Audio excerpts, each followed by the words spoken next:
চারিদিকে যখন অন্যায় ও পাপে পূর্ণ হয়, লাঞ্ছিত হয় নারী, তখনই মাতৃশক্তির আবির্ভাব হয় তার সংহারকারিণী রূপে।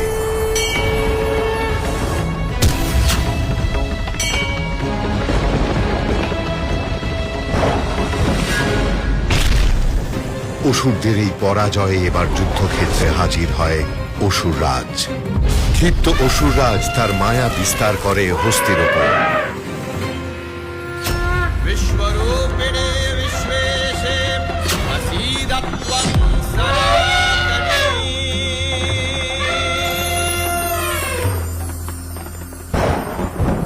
মত্ত হস্তি শান্ত হয় মায়ের আশীর্বাদে।